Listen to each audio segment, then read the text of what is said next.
cómo estudiamos. Cuando vemos referentes etnometodológicos es, por ejemplo, cuando estudiamos cuántas horas nos reunimos, cuántas horas trabajamos.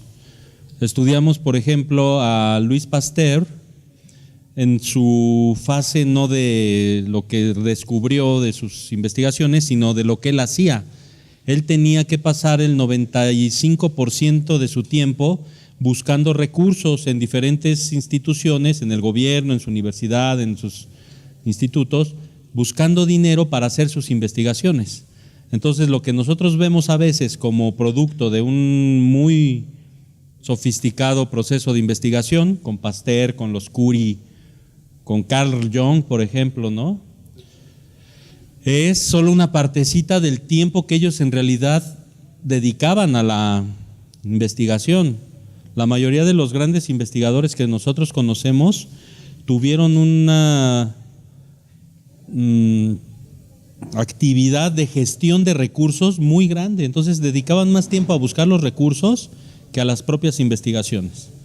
Les digo esto porque cuando, ustedes ya lo vieron, cuando pedimos que vayan avanzando en diferentes tareas, a menos que haya obligatoriedad, y a veces ni así, la respuesta es muy lenta. Y no es porque no quieran, es porque en parte no hay tiempo, pero en gran medida es de manera inconsciente, no quieren entrarle a esta dinámica. La tesis como tal, los trabajos terminales, nos generan cierta tensión y entonces de manera inconsciente nosotros lo evadimos. Ya se irán dando cuenta, por eso es tan común, ¿no?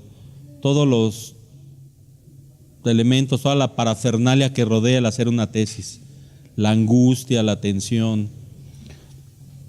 Yo cuando invito a los participantes de este curso que llegaron a ser en un principio hasta 130, que los invito a que se vayan integrando, les damos tiempo y demás, pues sabemos que finalmente solo quedarán aquellos y aquellas que realmente le ponen un poquito más de tiempo y de esfuerzo, ¿no? Muy profundo a esta actividad.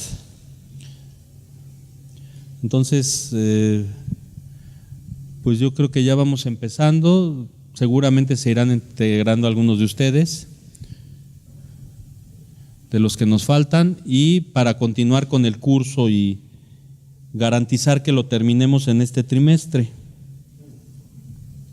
No, sí lo vamos a hacer. De lo que se trata,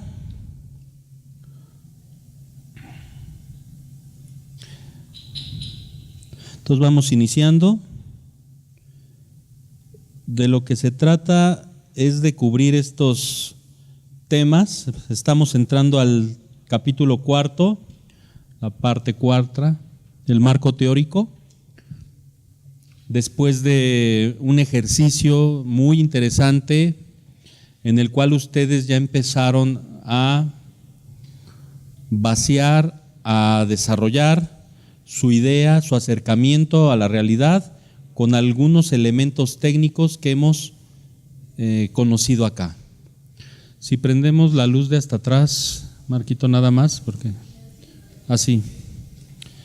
Entonces, estamos en esta cuarta fase en donde pues nosotros ya marcamos ciertas coordenadas. El problema de investigación, el planteamiento del problema, nos ha permitido comenzar a separar diferentes elementos de la realidad que nos interesa estudiar y nos obliga a precisar en qué ámbito nos vamos a mover. Ya cada uno de ustedes, de los que nos mandaron los problemas de investigación, ya se los regresamos. Vamos a empezar a hacer ya un ejercicio a partir de esta semana más cercano ya con cada uno, porque cada uno de los temas es diferente. Incluso Si nos da tiempo hoy, si no la próxima sesión, veremos algunos ya de sus planteamientos y van a ver qué interesante es, cómo hay una gran diversidad en cómo se hace. Pareciera que todos seguimos la misma metodología, bueno, aparentemente sí la seguimos, pero cuando vemos ya los planteamientos es muy diversa. Ninguno está mal, ninguno está bien, en realidad así es como se presenta la forma en la que vemos la realidad, por decirlo de alguna manera. Digamos, todos están bien, en principio, salvo aquellos que les decía, todavía te falta esta partecita. Entonces, por ejemplo, ponían la pregunta de investigación, pero no ponían un objetivo, o se iban al objetivo y no lo planteaban en una cuestión, una pregunta de investigación y no ponían hipótesis. Ese tipo de elementos hay que precisarlos por un parámetro técnico que nosotros hemos puesto. Entonces, hoy vamos a entrar ya a un siguiente paso y para ello, pues era necesario que todos hicieran su planteamiento del problema. ¿Por qué? Porque ya no podemos seguir en este momento con la posibilidad de todavía no tener nuestro planteamiento del problema. Porque el marco teórico es muy volátil. Si nosotros no tenemos la claridad de qué vamos a estudiar, podemos meternos en problemas serios a la hora de irnos al marco teórico. El marco teórico pues es precisamente un marco en el cual nos debemos de mover y no salirnos. Aún así a veces nos salimos, ¿no? Ahorita que entremos a profundidad me voy a explicar mejor. Vamos a ver, como en otras ocasiones, qué nos dice la Big Data, qué nos dice la red con relación a lo que es un marco teórico. Yo escogí un videíto ahí interesante que me pareció útil para este cursito.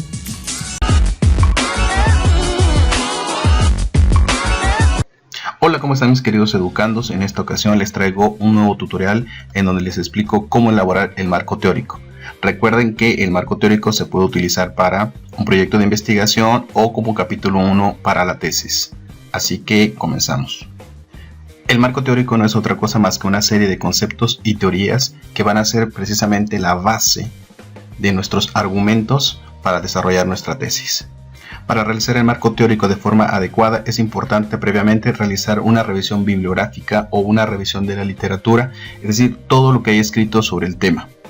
A partir de ese entonces y a la par tenemos que ir elaborando, y ese es un consejo, un índice de marco teórico, es decir, los temas y los subtemas precisamente que vamos a desarrollar a lo largo de este apartado.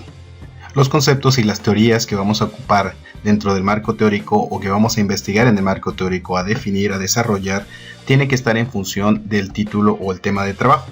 Recuerden que a lo largo de estos tutoriales que hemos estado hablando, cómo elaborar el protocolo de investigación, utilizamos como un tema, digamos, de ejemplo, el tema del bullying, y este quedaría así: el bullying y estrategias de prevención en la escuela José Martí, turno matutino en la ciudad de Puebla. Por lo tanto, las dos variables que vamos a desarrollar en el marco teórico pues será el de bullying y el de estrategias de prevención. ¿Ok?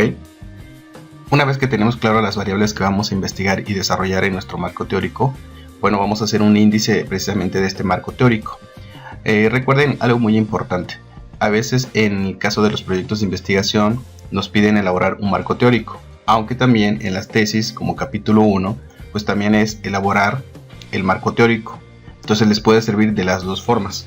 Para elaborar el índice de marco teórico debemos considerar que se utilizan números arábicos en la seriación. Vamos a empezar con el 1.1. Yo lo que les aconsejo aquí en estos casos es que no ataquemos directamente las dos variables. Como vamos a hablar de bullying, y el bullying es un tipo de violencia, entonces lo que yo les aconsejo aquí es que precisamente veamos primero lo que sería la violencia en general.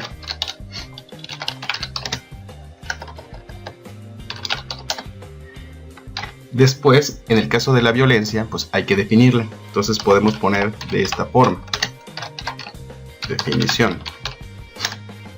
Después vamos a hablar sobre las teorías explicativas precisamente de la violencia. Entonces ponemos 1.12, teorías explicativas de la violencia.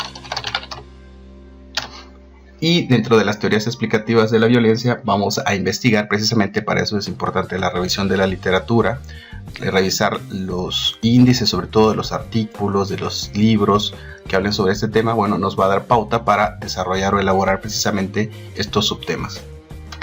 Y de esto se puede desprender, bueno, lo que sería las teorías activas o innatistas. 1.122 teorías activas o ambientales. Ok, bueno, ya tenemos entonces del tema de la violencia, bueno, todos los temas y subtemas que vamos a desarrollar. De ahí ya podemos irnos directamente al tema que nos compete, una vez que ya queda claro lo que es el tema de la violencia, bueno, a lo que sería el bullying. Nuevamente aquí les aconsejo definir lo que es el bullying, así háganlo con sus temas, los trabajos que ustedes vayan a realizar. Después de definirlo vamos a hablar sobre los tipos de bullying, y de aquí pueden incluso ustedes hacer más subdivisiones, ¿no? Los tipos de bullying que existen, si quieren hacerlo, o dejarlo así nada más general. Y entonces, bueno, aquí atacamos lo que sería el tema del bullying, y nos vamos con un tercer tema, que recuerden que es la segunda variable, es la prevención de acoso escolar. Y aquí pueden ustedes poner las divisiones que ustedes quieran, ¿no? Puede ser prevención primaria, secundaria, etcétera, si es que la hubiese. Y así tendríamos nosotros, a grosso modo, un índice que vamos a desarrollar precisamente en nuestro marco teórico. Una vez que tenemos nuestro índice tentativo del marco teórico, que va a ser precisamente nuestra guía para desarrollarlo, bueno, vamos ahora a redactarlo. Lo primero que tenemos que hacer es agregar o incorporar una introducción en donde le vamos a decir al lector, bueno, qué es lo que se va a encontrar en este apartado, que no es otra cosa más que una serie de conceptos y teorías sobre nuestro tema. Así como hemos hecho en el índice, si ustedes recuerdan, el primer tema era el de la violencia, empezamos con la definición, y bueno, aquí es muy importante agregar las definiciones, ya sea con cita textual o parafraseado. Si ustedes no saben lo que es una cita textual o parafraseado, recuerden que el parafraseado no es otra cosa más que con nuestras propias palabras, bueno, poner la idea del autor. Y la cita textual, bueno, es que es las palabras totalmente del autor, o sea, se toma tal cual la información. Y en el caso de la cita textual, bueno, hay dos tipos, que es la corta, que son de menos de 40 palabras, hasta 39 palabras, o la cita larga, que es más de 40 palabras. Cuando se utiliza la cita textual corta o larga, el formato es diferente. Por ejemplo, este formato se utiliza para la cita textual larga. Yo tengo ahí una serie de videos de los que hemos estado haciendo, sobre todo el uso de las normas APA, que son las que más se utilizan para elaborar los protocolos o proyectos de investigación, y pueden consultar mi página ahí en el canal, o les dejo por aquí el link para que sepan utilizar las normas APA, que van a ser muy importantes las citas pues en la hora de elaborar nuestro marco teórico. Bueno, entonces ya tenemos aquí la definición por varios autores. Siempre es muy importante apoyarse en autores reconocidos, ¿ok? Para desarrollar nuestro marco teórico. Aunque también es muy importante, ¿sí?, que después de elaborar o utilizar autores, va a ser muy importante cerrar nuestro apartado siempre con palabras de nosotros, como si fueran nuestras conclusiones dentro de este mismo apartado. Si no, el problema es que parecería que fuera nada más, pues de alguna manera copiar y pegar, no las citas, sino también que debe haber reflexión por parte de nosotros de lo que estamos utilizando como conceptos o teorías. Ok, volvemos a lo mismo. El segundo punto, recuerdan que era el de las teorías explicativas de la violencia. Bueno, hacemos una breve introducción también aquí de lo que vamos a realizar en este subapartado. Y bueno, vamos explicando precisamente cada una de las teorías y con los autores. Hay que citar los autores. Acuérdense que se puede utilizar directamente desde Word. Nuevamente, yo por ahí les dejo el link para que sepan cómo utilizarlas y se les haga súper fácil elaborarlo. Aquí nuevamente, vean, les puse en rojo, estamos utilizando autores que hablan sobre este tipo de teorías, que es por ejemplo la teoría de genética, la teoría etológica. Pueden hacer un pequeño resumen, ¿no?, para que después ustedes lo puedan pasar a su trabajo. Todo está citado con autores, la teoría de la personalidad, etc. Y finalmente, lo que les dije, siempre hay que cerrar precisamente con nuestras propias palabras como una conclusión de cada uno de los apartados.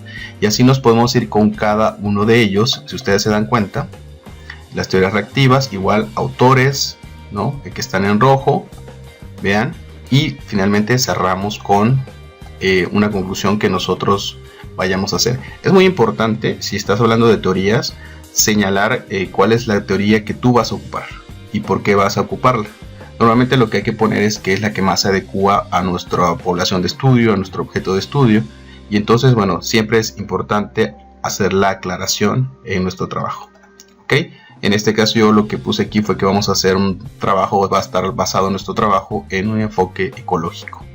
Y bueno, llegamos al tema 2, que es el bullying, nuevamente la definición, y aquí está, bueno, los autores que estamos utilizando, los tipos, ¿no?, de bullying. Es importante tener una base de, digamos, de bibliografía.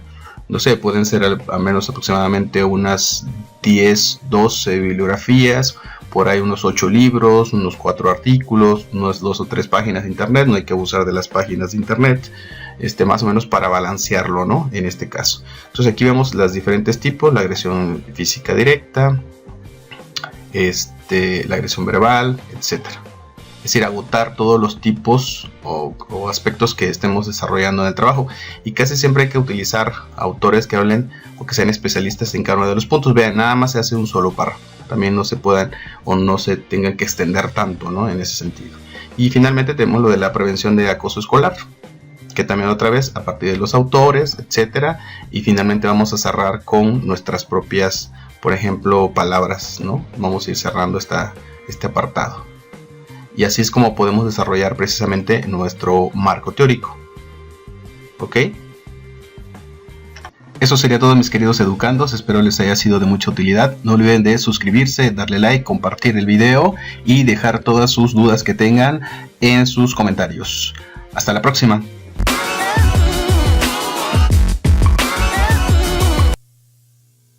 Sí. Con este videíto podemos observar una propuesta de construcción de marco teórico, ¿no? De hecho, la tarea que les voy a dejar para la próxima sesión es que construyan un índice, ¿sí? En el índice ya van a empezar a plasmar las dimensiones teóricas y de información que van a enmarcar su búsqueda de explicación de la realidad que se han planteado, del problema de investigación. Pásale. De esta manera, pues definimos que el marco teórico es un conjunto de teorías, de información, de datos y conceptos, ¿no?, que se convierten en este marco, precisamente en este parámetro para movernos, en el cual nos movemos para ir a observar la realidad. O sea, nosotros revisamos diferentes teorías explicativas, la mayoría de ellas de carácter general, para que cuando nosotros vayamos ahí a ver a nuestro objeto de estudio, ya podamos saber qué tenemos que observar, ya podamos remitir ese tipo de explicaciones a lo que estamos observando y con ello empezar a recoger los datos que después vamos a presentar para explicar, describir, analizar, interpretar e incluso prescribir. Un marco teórico pues contiene teorías, como ya se dijo, que son grandes apartados, digamos, científicos, en los cuales se han comprobado o se buscan comprobar hechos, ¿no?, de manera científica de la realidad. Hay información. Ustedes pueden observar hoy en día con las nuevas tecnologías, con el internet, la gran cantidad de información. Todo lo que encuentran no necesariamente es información, también hay muchos datos. Los datos son conocimiento que está ahí plasmado, pero que no necesariamente es información. Información como un artefacto útil, procesado para algo. Y conceptos, ¿ok? Este es nuestro, digamos, contenido básico de un marco teórico. Aquí tenemos una vez más, ¿se acuerdan? Recordarán esta carpeta, este tapete, en donde después de tener nuestro problema de investigación, nosotros vamos a pasar al marco teórico. Y lo hemos dicho, lo mencioné en aquella ocasión, lo vuelvo a repetir. No podemos extendernos demasiado para un trabajo de investigación. Lo que estamos haciendo con la tesis es, recuérdenlo, plasmar básicamente lo que hemos aprendido a lo largo de un programa o un plan de estudio. Entonces, el tiempo es limitado, por lo cual no podemos utilizar múltiples dimensiones de análisis para explicar fenómenos. ¿A qué me refiero?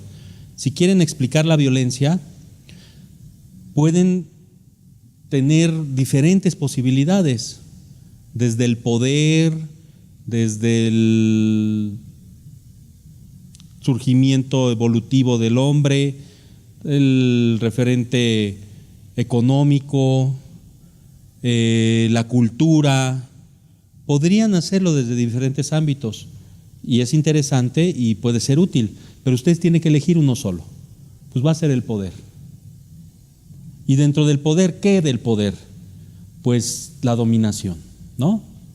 O quizá la autoridad, no lo sé, o sea, tenemos que acotar. Aquí yo les proponía básicamente pues dos dimensiones de análisis y referidas a nuestro sujeto, ¿no? Que les he pedido sistemáticamente que lo refieran a una organización. De tal manera que nuestro marco teórico queda acotado. Este es solo el ejemplo que yo utilicé en un momento dado para ejemplificar, para mostrar en un esquema los contenidos de un marco teórico. No podemos hacerlo tan amplio. Vamos a ver las principales características de un marco teórico a continuación. Son estas. Debe haber concreción, profundidad, confiabilidad y precisión. Recuerden que este documento ustedes ya lo tienen ahí en la página. ¿Qué es la concreción? Pues esto que les venía diciendo. Hay que ser concretos. Nosotros vamos a hacer en un ejercicio acotado en el tiempo un acercamiento a la realidad del problema de investigación que planteamos y lo vamos a hacer bajo cierta dimensión. Bajo poder, cultura, lenguaje, estrategia, estructura. Uno de ellos hay que escoger. Gobernanza, institución, anarquía organizada. O sea, tendríamos que ver cuál de las referencias teóricas que nos interesan podría ayudarnos a explicar lo que queremos ver. Hay que acotarlo, hay que ser concretos en ese sentido. Hacerlo muy amplio, como les dije, nos puede perder en el tiempo y también en atrapar a nuestro objeto de investigación. Ya después, si quieren, una vez terminada la tesis, pueden hacer otra tesis, que es en realidad lo que hacemos, que es otro artículo de investigación, seguimos sobre la investigación. Entonces es muy común encontrar que algunos autores, pues su trabajo de tesis fue un acercamiento muy general a algún objeto de investigación y ya al seguirlos en el tiempo, pues vemos cómo se fueron especializando, ¿no? Entonces vemos a la gente, por ejemplo, que estudia pequeña empresa, cómo primero busca definir qué es la pequeña empresa bajo los discursos, ¿no? Entonces el discurso como dimensión de análisis, el discurso político, el discurso económico y el discurso académico como tres dimensiones de explicación de la pequeña empresa. Después de eso, la estrategia de la pequeña empresa. Entonces sacan otro artículo, que es otra tesis en realidad, sobre la estrategia de la pequeña empresa. Y después, la pequeña empresa familiar. Entonces siguen en esa ruta. En este primer acercamiento, o en estos primeros acercamientos, hay que ser muy concreto. Luego tenemos la profundidad. Con esto a lo que nos referimos es a la necesidad de realmente revisar a profundidad las referencias teóricas. son trabajos científicos y no nos podemos dar el gusto, si es que es un gusto, no podemos permitirnos ser superficiales. Si vamos a entrar a la explicación de cierto fenómeno, tenemos que revisar a los principales autores y sobre todo a los más actuales. Entonces, si van a hablar de repente de la epistemología, por supuesto tenemos que referenciar a los clásicos, pero tenemos que ver qué están diciendo los últimos autores que también referencian a los clásicos, pero que están mostrando a los últimos avances, ¿no? Y a profundidad. O sea, si ustedes llegan a hablar, por ejemplo, de psicoanálisis como una de sus dimensiones de acercamiento a la realidad y solo referencian a Freud, pues por supuesto que va a ser un trabajo útil, pero hay que ver qué se ha dicho últimamente, ¿no? Entonces, por ejemplo, resulta interesante ver lo que se ha dicho en función de la neurobiología. Hoy Freud se explica mejor incluso, o se explican mejor las diferentes etapas y características de la personalidad psíquica del individuo con Freud y con Damasio, por ejemplo, un neurobiólogo que habla de que él ya encontró biológica y físicamente el superyo, ¿no? Entonces, con ese ánimo de ver lo que se ha avanzado en la ciencia, nosotros seguimos en esa misma dimensión de análisis, pero mostrando a profundidad las referencias teóricas. ¿Queda claro? En esto también tenemos que ser cuidadosos porque existen múltiples posibilidades de salir despistados, ¿no? Yo hablo de la posverdad. ¿Han oído hablar de la posverdad? ¿Qué es la posverdad? Pues esta posibilidad de que una idea que en realidad fue inventada con cierto fin político se convierta en una verdad para cierto grupo de gente. Que en las redes sociales eso pasa muy seguido, ¿no? Entonces, aquí pongo algunos ejemplos. El del aeropuerto es uno muy interesante, ¿no? Que nosotros, cuando yo digo a profundidad, es a lo que me refiero. Nosotros nos podemos opinar muy frescamente en las redes sobre un problema que ni siquiera conocemos, ¿no? O algunos de nosotros somos expertos en aeronáutica o en ecología. Lo que hacemos es seguir tendencias. Esa es la posverdad. Se marcan verdades que nosotros asumimos como verdades cuando en realidad vienen de un posicionamiento político. En un trabajo de investigación de ciencia no podemos darnos ese lujo. Por supuesto que bajo esta perspectiva nosotros sí podemos ser críticos, ¿no? Pero aún así debemos de ser cuidadosos. La esencia de la ciencia social, la esencia es ser críticos, ¿sí? Con una fundamentación teórica y científica debemos de ser críticos para observar la realidad y entonces desde una perspectiva crítica explicarla, ¿no? Por ejemplo, el caso cuando tenemos este tipo de elementos podemos observar factores muy interesantes. Por ejemplo, el de la consulta. ¿Qué fue la consulta, no? Y sí, si uno se pone a ver las posiciones, al final dice, pues todas tienen razón, ¿no? Fue una consulta mal hecha, pero también tienen razón de que nunca se habían hecho consultas. Entonces, ¿qué está pasando ahí? Si le vamos a entrar, tenemos que tener una profundidad teórica lo suficientemente clara para entonces ir con nuestra posibilidad de universitarios, que pues somos la clase supuestamente que piensa, emitir opiniones. Yo no voy a decir cuál es la mía, no es la idea ahorita. Otro de los ejemplos, el terraplanismo, ¿no? La Tierra es plana y nos han mentido todo este tiempo. Y entonces hay toda una movilización teórica incluso que busca demostrar que la Tierra es plana, que incluso convence. Entonces, para nosotros refutar eso, tenemos que entrar a un nivel de profundidad importante que en realidad le dote de esa valoración científica a nuestro trabajo. Después, pues la fiabilidad. Tenemos que asumir que esos datos que nosotros estamos buscando tuvieron todo un proceso, un desarrollo, hasta llegar a ser datos confiables, ¿no? Es la confiabilidad en realidad. Esta, pues depende muchas veces de nuestro trabajo. No es lo mismo que nosotros ahorita nos pongamos a hacer la tesis solo en nuestra casa, dedicándole media hora a la semana y entrando a diferentes páginas, a que si nos vamos a, también puede ser desde la computadora, pero entramos a la Biblioteca Nacional o a la Biblioteca del Congreso de Estados Unidos, ¿no? Y nos vamos a las diferentes bibliotecas o centros de información y empezamos a sacar documentación, libros y demás. Es muy fácil luego entrar a las wikis, ¿no? Pero las wikis, ¿saben qué son las wikis?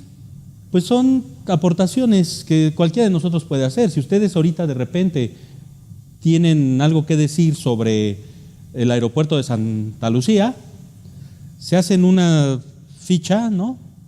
Una monografía informativa de lo mismo y la meten como una wiki. Y la suben y ahí queda registrado. La hizo Paco Blancas en la UAM 2018. Y puede ser que la información sí esté muy bien sustentada, pero también puede ser que no lo esté. ¿Dónde está la confiabilidad de esto? Y hay cualquier cantidad de información, o sea, uno entra y hoy en día ya también las redes sociales tienen esta connotación de los fakes, ¿no? Informaciones falsas que se lanzan deliberadamente con algún fin. Por ejemplo, acaba de haber elecciones en Estados Unidos, y lo saben, el martes, antier, fue el Congreso, fue las elecciones intermedias para elegir la Cámara de Representantes en su totalidad y una parte del Senado. Y entonces empieza toda esta guerra de información. Y entonces Trump sustenta toda su campaña no en los atributos de su gestión, lo que ha logrado, que logró estabilizar el mercado, que logró reducir la balanza de pagos. ¿En qué la basa? En noticias falsas. Como de que la migración va a destruir a su país, ¿no? Cuando ese sustento es totalmente insalvable. Él mismo es producto de la migración. Entonces, darle ese sentido, ¿no?, de carácter político a una información que interpreta la gente en función también de los hechos coyunturales. Están viendo la migración masiva, ¿no?, en esta caravana que viene de Centroamérica, y entonces se empata con una idea que se crea de manera política, pero que no tiene nada de confiable, ¿no?, y produce los efectos que ustedes saben que produce. La generaron en un momento en que era conveniente hacerlo, para intentar ganar un poquito en el ámbito de la disputa electoral que iba a haber. No lo logró al final. Perdió la Cámara de Representantes, lo cual implica que su gobierno pues ya va a estar maniatado, ¿no? No lo van a remover, porque lo pensaban remover. O sea, la idea de los demócratas es removerlo, pero requerían 2/3 partes del Senado y solo tienen la mitad. Pensaban removerlo con una iniciativa que se manda desde se llama impeachment. La mandan desde la Cámara de Representantes y el Senado la recibe y lo remueven. Ya no lo van a remover, pero ya no le van a dejar instrumentar sus políticas. Vean todo esto, lo que implica, bajo una perspectiva de un observador científico, como es un científico social, desde la perspectiva en la que nosotros estamos, pues es necesario que nosotros analicemos estos elementos con una confiabilidad, ¿no?, que nos permita entender, y ya si entendemos quizá opinar. También un marco teórico finalmente tiene que ser preciso. En este sentido, pues englobamos todo esto a lo que nos referíamos. Tiene que haber precisión. La información que esté ahí va a tener que ser utilizada. Si no, ¿para qué metemos información que luego no vamos a encontrar? O sea, debe de haber circularidad. Lo que aparece en el marco teórico va a tener que ser utilizado para interpretar la realidad que vamos a ir a ver, que es la siguiente etapa, la metodología que vamos a utilizar para ir a ver eso que queremos ver.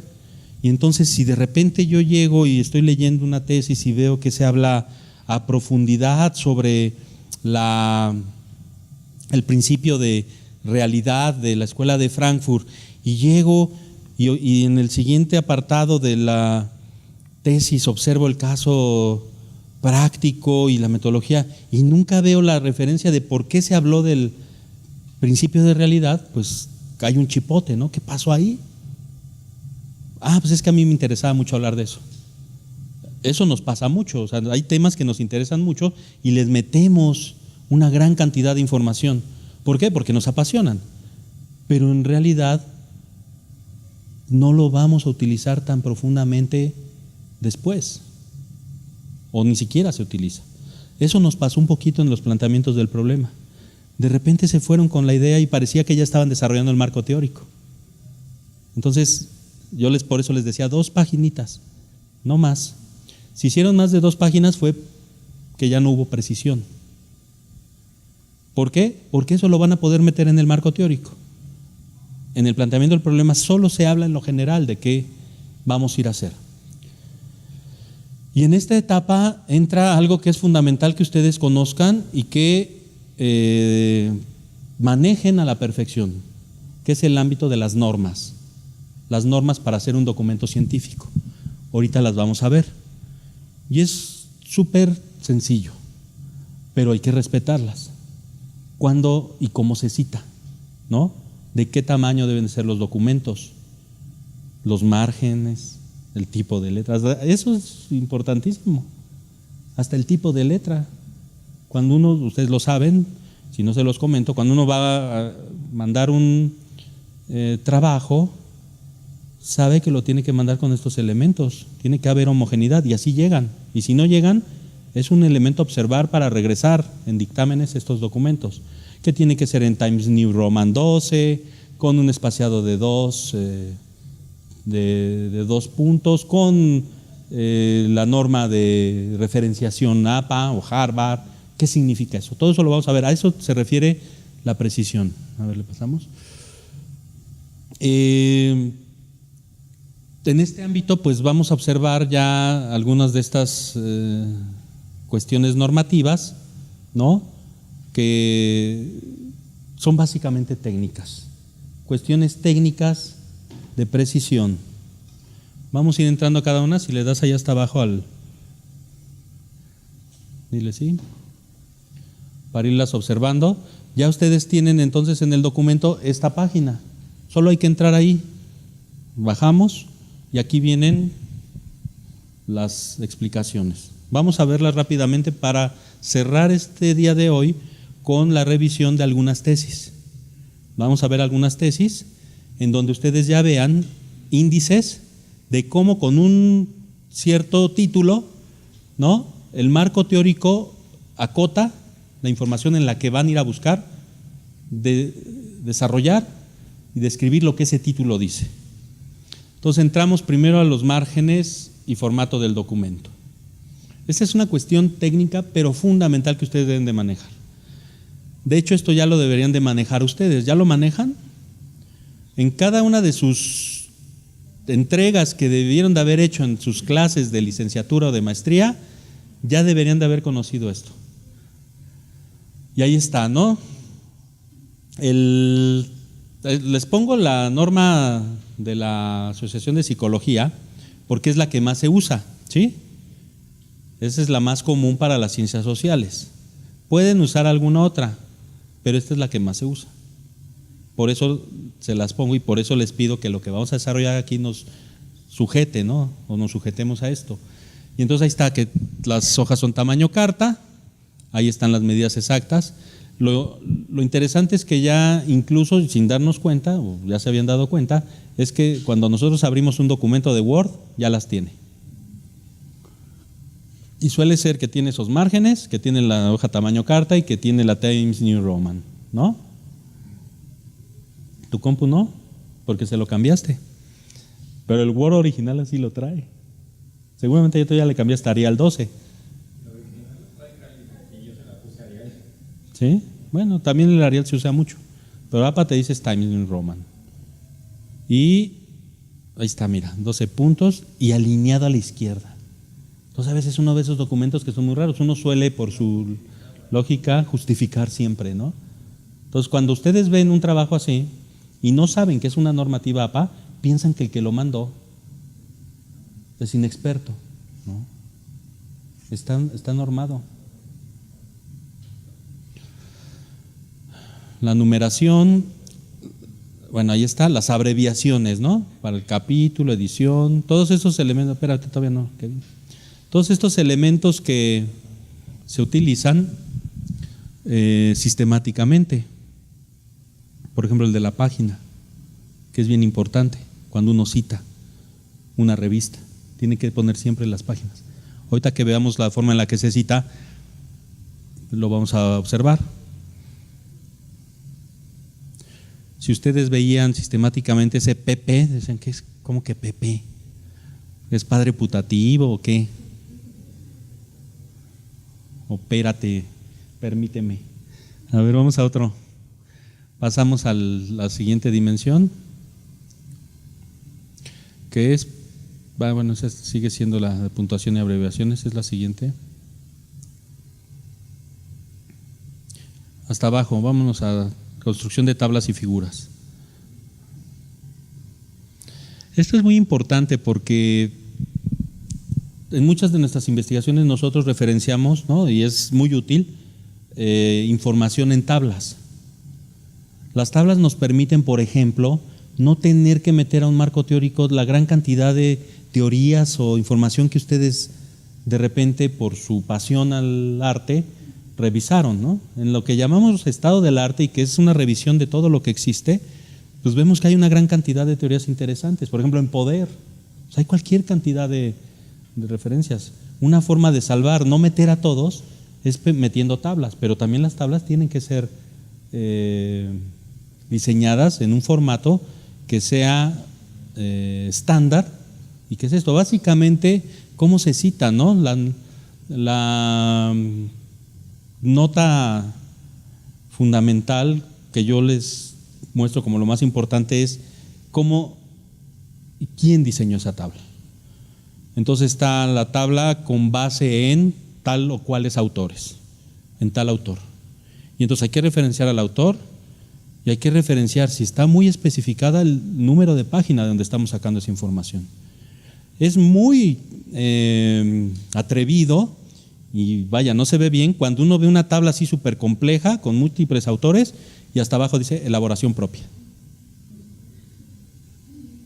Porque está diciendo que ustedes tienen en la mente todo eso. ¿Y de dónde lo sacaron? No, pues yo lo sé. Pues naciste así con esa información o… Bueno, pero si armas una tabla con diferente información de diferentes fuentes. Tienes que citar las fuentes. Si a lo que te refieres es, por ejemplo, que ahí sí entra esa categoría de elaboración propia, es cuando estás presentando datos que encontraste en tus modelos o herramientas cuantitativas, ¿no? Entonces tú dices, pues yo estudié el transporte público en el DF. Entonces hice encuestas en todos los paraderos y los presentas en una tabla, ¿no? La pregunta 1 y todo lo que contestaron paradero por paradero. Entonces ahí sí pones las respuestas o pones la cantidad de respuestas como vaya siendo tu información y entonces sí pones elaboración propia y se entiende que es producto de toda la información que tú ya encontraste, pero esa información tiene que estar en la medida de lo posible en el apartado de anexos, ¿no? En los anexos uno mete toda esa información que uno quizá quiera ir a revisar, porque si tú lo metes en una tabla ya sintetizado, pues quizá alguien de los que están leyendo tu tesis quisiera ir a ver esa información para ver de qué otra manera la puede interpretar, ya pasándola o corriéndola por un modelo cibernético, ¿no? A ver, regresamos y vamos a ver la otra etapa que es fundamental, que es la citación.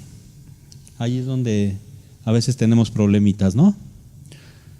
Yo supongo que ya muchos de ustedes lo utilizan, ya saben cómo manejarlo.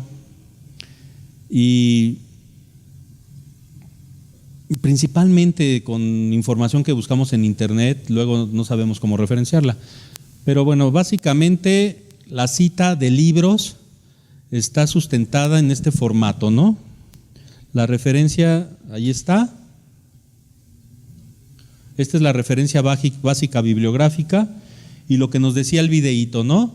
Cuando nosotros utilizamos información de un texto, de un libro o de un documento, ¿cómo se referencia? Si ustedes, es muy sencillo, si ustedes ponen más de 5 renglones textuales de un libro o de un documento, lo tienen que separar del demás texto. Tiene que ir en un apartado con un tipo de letra más pequeño. Por ejemplo, si se están usando un Times o un Arial 12, eso va a 11 o a 10, aparte. Y tiene que ir referenciado con el apellido del autor, así como está ahí, Gutiérrez 2013, pero con las páginas. 2 puntos, página PP, no sé, de la P si es en una sola página, o PP si son varias, pero P y la página en la que está. Una revista seria no les acepta que ustedes hagan ese tipo de referencias y no pongan el número de página de donde lo sacaron. O sea, no basta con que pongan, pues es de Gutiérrez. No, lo tienes que decir de dónde. Acuérdense que el trabajo de tesis en realidad es un documento que le estamos dando a alguien para que conozca de eso que nosotros creemos que es interesante. No es para nosotros. Entonces, le estamos diciendo, mira, aquí está esta información, si te interesa más, está en esta página. ¿Sí? Entonces, si es más de 5 renglones. Si es menos de 5 renglones, puede ir en el propio párrafo en donde estamos desarrollando la idea, pero va en cursivas. Son 3 renglones, como Gutiérrez dice, y entonces, con cursivas, nuestros 2 rengloncitos o 8 palabras o 15 palabras, lo que ahí sea. ¿Sí? ¿Queda claro eso? Yo ahorita solamente les estoy comentando algunas precisiones. Ustedes en realidad ya pueden contar con esta normatividad en función de que ya tienen la página. Solo hay que entrar a la página y revisarlas. Conviene luego tenerlas impresas para saber cómo citar. Por ejemplo, cómo se cita una página de internet, ¿no? Baja tantito ahorita.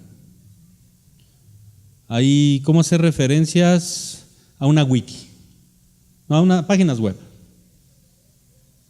Ahí vienen todas las posibilidades. Si no viene ahí lo que quieren citar, por ejemplo, ¿se les ocurre algo que ahorita no sepan cómo citar? ¿A 2 autores? Ahorita lo ponemos. Pero de inicio, yo por ejemplo les diría, ¿cómo me citarían a mí? Ahorita que estoy hablando de esto. Y que ustedes en un trabajo se acuerdan, el profe cuando tomé el curso dijo esto.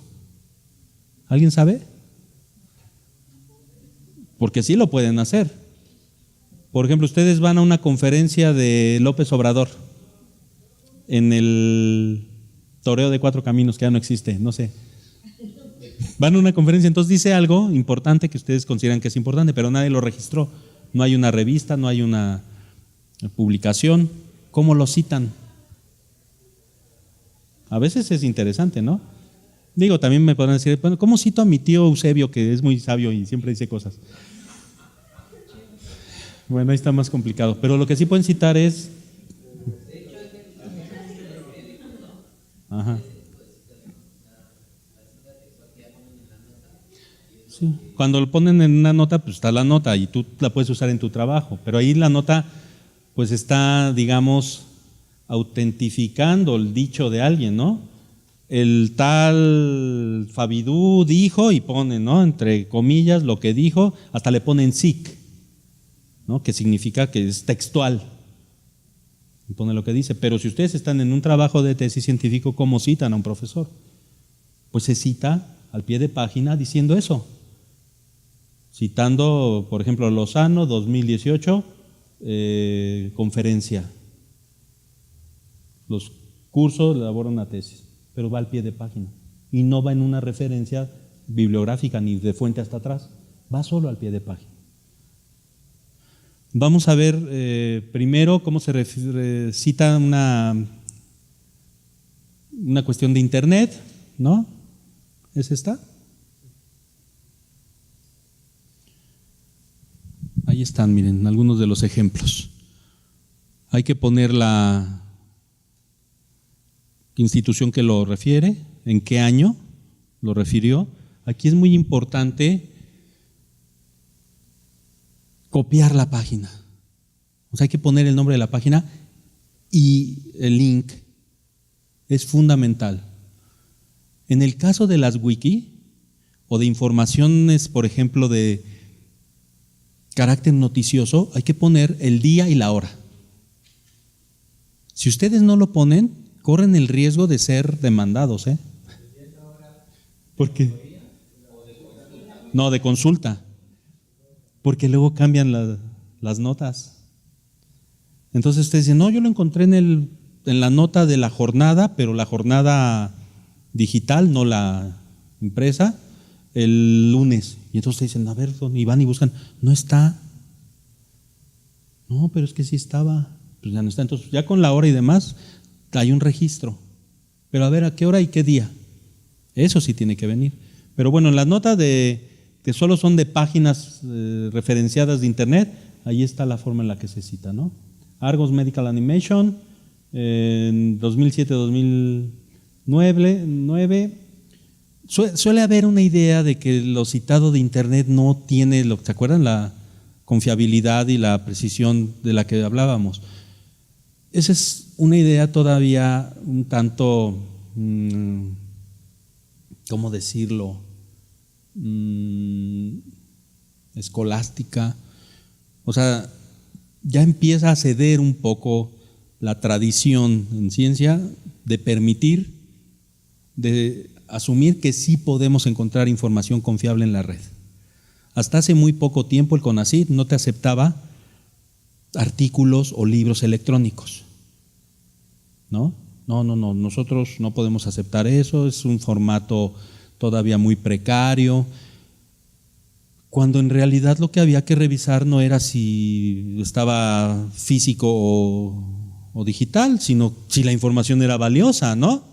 Ya hoy en día ya lo aceptan. Incluso hoy en día, cuando uno renueva en el Sistema Nacional de Investigadores, ya antes era muy pesado porque tenías que mandar tus documentos, ¿no? Entonces te pedían 5 trabajos relevantes y la comprobación. Entonces tenías que mandar tus 5 libros, más tus revistas, más tus tesis, lo que fueran, y te ibas con una cajota hasta allá, hasta Insurgentes 490, con tu cajota y le entregabas. Había quien se registraba, quien llenaba todo el formato y se le olvidaba llevar su caja. O llegaba tarde y no entregaba la caja. Hoy en día ya no. Hoy en día ya te aceptan los documentos digitalizados o también los libros electrónicos, ¿no? Entonces eso está cambiando y va a llegar un momento en el que va a ser definitivamente todo digital, ¿eh? Porque ahorita, por ejemplo, ¿cuánto cuesta ya publicar una revista? ¿Ustedes saben? Una revista de 500 ejemplares, de aproximadamente entre 100 y 150 páginas, cuesta alrededor de 150,000 pesos su producción.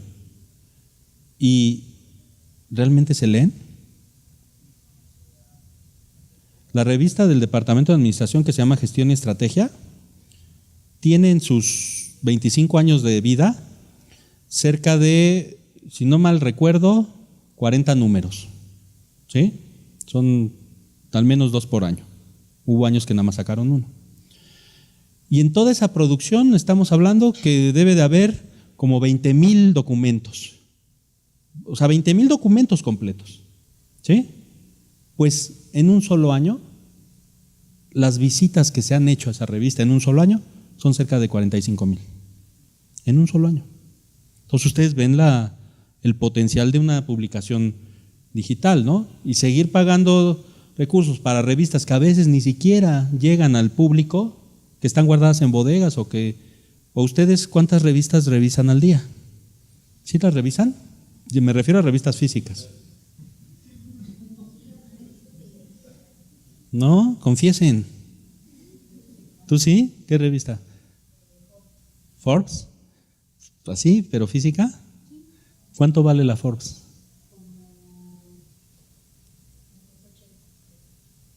Pero pues no conviene mejor entrar a la digital o que te la pasen. Yo, por ejemplo, diario les paso a mis contactos, a los que quieren, a veces me dicen que no, les paso diario las noticias, todos los encabezados de los periódicos, los cartones y los editoriales.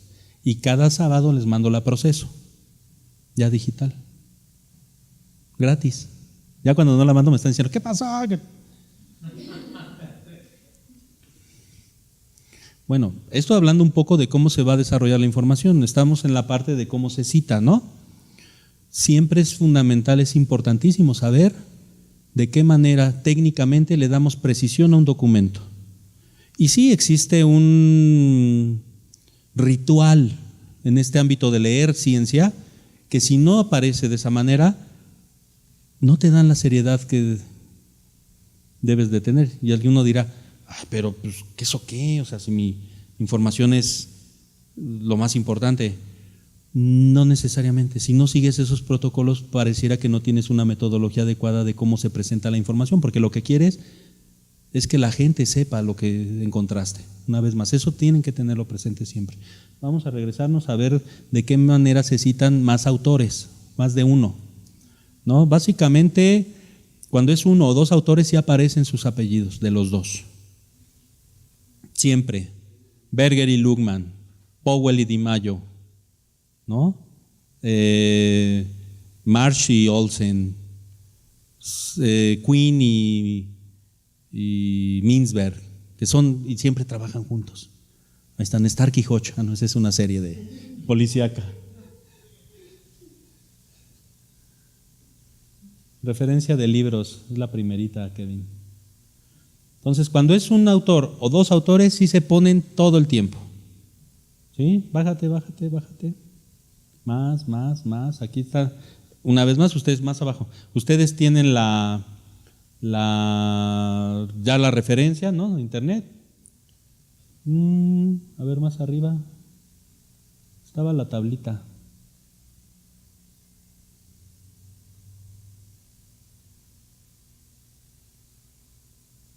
Más.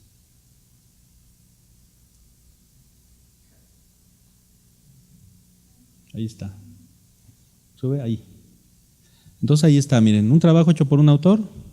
Están las 4 etapas o posibilidades que ustedes pueden encontrar en un documento, ¿no? La primera cita, si hay citas adicionales.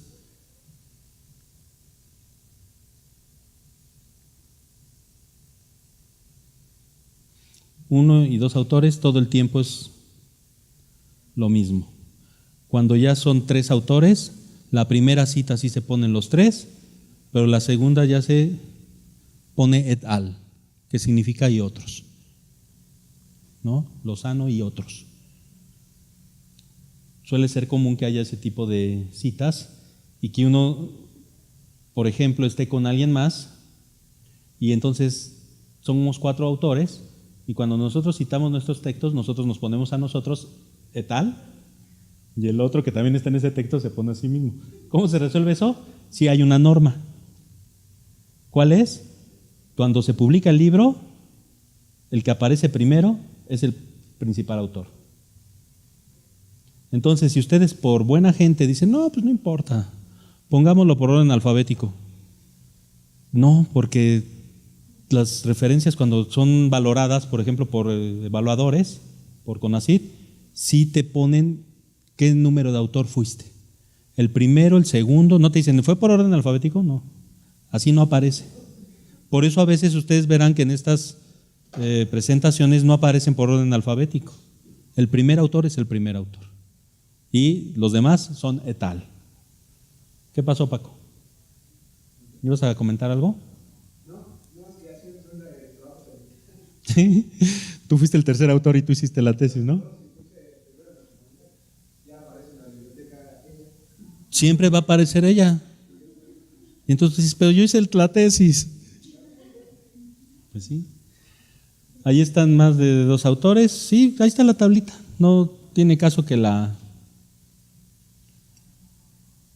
precisemos más. ¿Sale? Ustedes ya tienen esta referencia. Vamos a ver entonces algunas tesis. ¿Sale? Sí, salud. Cuando se está leyendo un texto Ábrese. y ese autor hace referencia a otro autor, por ejemplo, digamos, el libro es de Ricardo Gómez, y hace referencia a... Abre esa página. Ajá. Y yo quiero citar eso que, bueno, no sé qué dijo el área científica de los dos. Mira, en un trabajo estrictamente científico te debes de ir a la fuente original. Pero si no la encuentras, si es complicado, entonces se cita Gingerman en, ¿cómo se llama? En Gómez. En Gómez, es apellido nada más. Gingerman en Gómez, 2012, y la página. ¿No? Pero eso es mal visto, ¿eh? Sí. Porque, por ejemplo, hay compiladores. Por ejemplo, Chavenato en administración, es un clásico de que lo que hace es revisar a los principales autores, y es muy bueno su trabajo. En realidad él hizo un trabajo muy potente e interesante, porque te da la referencia hasta de Marx, ¿no? Pero si tú en un trabajo de administración citas a Chavenato, la plusvalía, Marx en Chavenato, es muy mal visto. Quiere decir que no leíste al autor original. Y entonces eso ya tiene cierta implicación, porque lo que estás leyendo o referenciando es una interpretación del autor. Entonces yo lo que les recomiendo es que si vayan al autor original, aunque esté en otra lengua, y si no, que cuiden mucho quién es el que lo está referenciando, ¿no? Que quede muy claro que lo están haciendo. En una tesis de maestría, eso es muy penado. En una tesis de doctorado, eso no se permite. Bueno, a ver, esta es una página, es la página de la Biblioteca de Iztapalapa, ¿ok? Es interesante ver cómo entra uno, bueno, está la liga, se las dejo en el documento, pero hay otras bibliotecas. Entonces, desde este momento es interesante ver cómo uno empieza a hacer investigación bibliográfica. ¿Qué le ponemos ahí? Bueno, división, ciencias sociales y humanidades. En grado, pongámosle maestría. Y en área, pongámosle, pues pueden poner todas, pero serían muchísimas. Vamos a ponerle la que yo conozco, que es de estudios organizacionales, pero vean cuántas hay. Estas son todas las maestrías que tiene Iztapalapa. Y entonces le damos buscar, ¿no? Esa biblioteca es muy accesible, igual la de Azcapotzalco, pero esta de Iztapalapa es mucho más accesible, porque ya te saca las tesis. Y ahí están, miren, el documento, el título, e incluso el asesor. Bueno, el autor y el asesor, ¿no? Pero te dice de qué división es y de qué posgrado. Entonces vamos viendo, por ejemplo, pues vemos la primera, ¿no? Ahí en el librito le damos clic y vamos a ver una tesis de maestría que esté publicada y que la puedan encontrar y que haya obtenido un grado quien la presentó, no significa que sea impoluta, que sea técnicamente impecable. Entonces, sí la podemos criticar, pero tampoco importa. ¿De qué se trata esto? De ver si la información que presentan y cómo la presentan es útil, ¿no? Si esta persona, por un lado, cuando veamos cuál es el objetivo de una tesis, logra plasmar la información y conocimiento que obtuvo, que aprendió en un programa de maestría. Y entonces, esta tesis se llama El papel del Poder Judicial en la transición y consolidación de la democracia en América Latina, los casos de Chile, Costa Rica, México y Venezuela. Vamos a ver su índice para observar cómo atrapó en un marco teórico esa intención que su título nos muestra, ¿no? Y entonces vamos viendo el índice. Está la introducción. ¿Qué es la introducción? El planteamiento del problema. Ustedes también podrían ponerle planteamiento del problema, ¿no? Pero bueno, en un apartado diferente puede aparecer, ¿no? Y entonces la introducción es un planteamiento del problema bebé, no, bueno, más pequeño, es una introducción en general. Pero hay quien mete la introducción y ahí está toda la referencia técnica de un planteamiento del problema, ¿no? Aquí, como en este caso podemos observar, están separados. Hay una introducción y luego un planteamiento del problema, que lo más probable es que repita lo que viene en la introducción. Y entonces ahí ustedes ya pueden ver el título, el planteamiento del problema, las preguntas de investigación, o sea, ya toda esta parte, si ustedes observan y se acuerdan de nuestra propuesta metodológica, es la instrumentación. Seguramente en la introducción ya hizo el planteamiento más amplio. Y entonces aquí la está instrumentando. Luego se pasa a un siguiente capítulo. El primer capítulo entonces es un alcance al tema. La introducción y el índice no son capítulos. Si alguien lo quiere meter con un capítulo, está bien, métanlo. Pero no, en estricto sentido no son capítulos. Los capítulos empiezan básicamente con el marco teórico. Aquí empiezan con una explicación metodológica. Tampoco está mal. No es tan común, pero no está mal. O sea, primero entra la metodología que utilizó, bueno, una explicación, un acercamiento. Pero vean lo curioso, ya en la metodología empieza a hablar de elementos teóricos, elementos de poder, el papel de la jurisdicción. Ahorita ustedes ya tienen la posibilidad de decir, eso se ve raro, porque si es un planteamiento metodológico, ¿por qué está metiendo información del marco teórico? ¿No? ¿Qué es información, teorías, conceptos o datos? Pero bueno, ahí está. Por eso les decía, es muy interesante verlo a la luz de documentos reales que les permitan a ustedes, uno, bajar su tensión de que no todos los documentos son perfectos, y dos, de cómo se puede hacer, porque cada uno tiene una idea diferente. Cuando ustedes hagan su índice, que les estoy pidiendo, se van a percatar de esto. No es tan fácil hacer un índice. Y van a ver qué sí meto, qué sí es información muy relevante y qué es medianamente y qué es no tan relevante. Como si habláramos de gordos, flacos y anoréxicos, ¿no? A ver, pásate. Luego sigue un marco analítico que le llaman, pero como un apartado. O sea, cada capítulo tiene un número. Aquí al marco teórico le llama estado del arte. Se vale.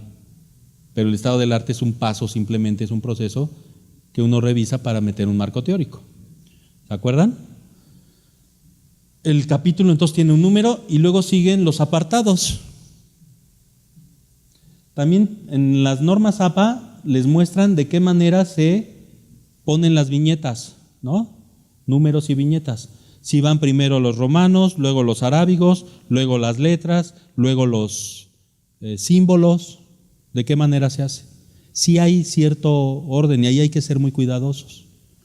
Si van letras mayúsculas, si van letras minúsculas, los títulos, si van en negritas, si van en mayúsculas, si van subrayados, si van en cursivas, ¿no? Vean las normas APA. Uno puede diseñar su propia estrategia, pero sí tiene que ser homogénea en todo el documento.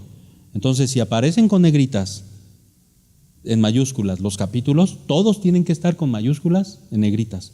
Y no pueden poner mayúsculas y negritas, si lo pusieron ya como capítulo, no las pueden volver a poner en un apartado, y mucho menos en un subapartado. ¿Sí? Entonces aquí vemos, qué interesante, llama su marco teórico estado del arte. Vimos que en la parte metodológica ya mete teoría, y aquí mete otras, ¿no? Ciencias sociales y poder judicial y democracia, causas de la transformación. Bueno, ahí está. Es la forma en la que lo quiere revisar. Algo que resulta interesante es ver cómo cada apartado, ¿se acuerdan de lo que les decía que se requería precisión? Ver si cada apartado tiene precisión. ¿En qué sentido? ¿Qué tanto le dedica a cada uno como para darle la autoridad de un apartado? Entonces el primer apartado pues tiene 2 páginas, mientras que el cuarto tiene 10, el tercero tiene 3, ahí hay inconsistencias. ¿Sí lo notan? Sí. Por ejemplo, ¿no? O 10, o sea, ya hay demasiados apartados. En realidad eso es un apartado de un capítulo que se debió haber llamado marco teórico. Le hubieran metido un capítulo que se llame marco teórico, primer apartado, poder judicial. Segundo apartado, reformas. Tercer apartado, los casos. Chile, Argentina y Brasil. Ahí están 3 apartados. Y cada uno le mete 20 páginas. Aquí lo distribuyó en diferentes momentos. Vean este. Bueno. Veamos otra tesis. ¿Nos da tiempo? Rápidamente, a ver, baja una que yo haya dirigido para que no me ande ahí. Esta. Mira, ahí está, la pone en su grado. Esta tesis se llama Cambio organizacional a través de la transferencia de modelos de lo privado a lo público, el caso del Servicio Postal Mexicano. Bájale. Más. Agradecimiento, se me olvidaba. Miren, ahí está. Bájale más. Lo que les digo, ¿no? No, supérate, no tanto. Hasta ahí. Que se vea lo primerito, la introducción. Arribita. Poquitito, Kevin. Bueno, ahí está la introducción. ¿Sí? Si se fijan aquí en la introducción, no hay planteamiento del problema, preguntas de investigación, objetivos. Eso está en la introducción. Así es un documento científico. En la introducción viene todo eso y viene desarrollado en la forma en la que yo les dije que se desarrolla, en un texto continuo que termina no separándolo como problema, herramienta, solución, herramienta, instrumentación. No, es un texto corrido y ahí aparece, porque lo estamos presentando de una manera muy atractiva para la lectura. Después de eso, se aterriza en un marco teórico de 4 capítulos. Aquí están: cambio organizacional, cambio y nuevo institucionalismo, transferencia organizacional y el caso, que está referenciado al Servicio Postal Mexicano. ¿Sí? Entonces, la dimensión de análisis en realidad es cambio organizacional. Podría ser de 2 apartados este marco teórico. ¿Cuáles serían? Cambio organizacional. Cambio organizacional con 2 subapartados, que es cambio, nuevo institucionalismo y transferencia. Esos serían sus subapartados del primero. ¿Sí me explicó? Y el servicio postal. Ahí están 2 apartados de ese marco teórico. 2 dimensiones. Pero aquí le metió 4 porque asumió que era conveniente separarlo, ¿no? Que es importante mostrarle al lector esta separación. Y vean la cantidad de páginas. 10, 5, 7. 5 también. Es un marco teórico de 30 páginas, 40 páginas. Se le da más fuerza a las otras dimensiones. Bájate. La metodología que se hizo de la 63 a la 84.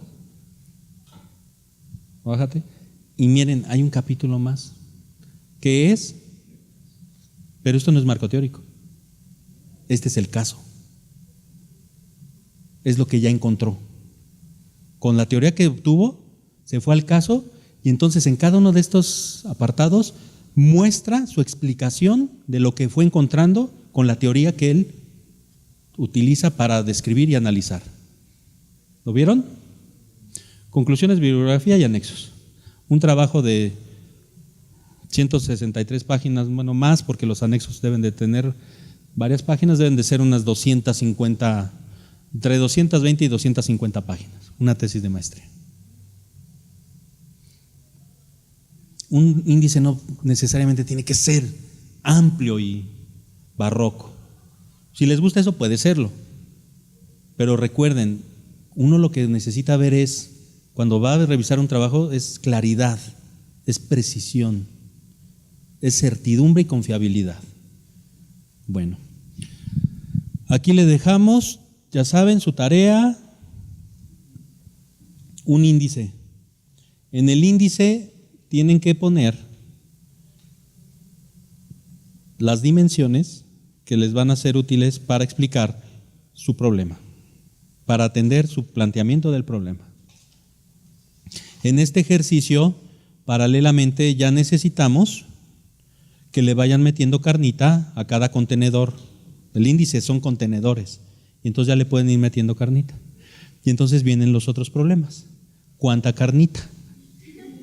En una le pueden meter una vaca entera y en el otro 2 berenjenas. Bueno, vámonos.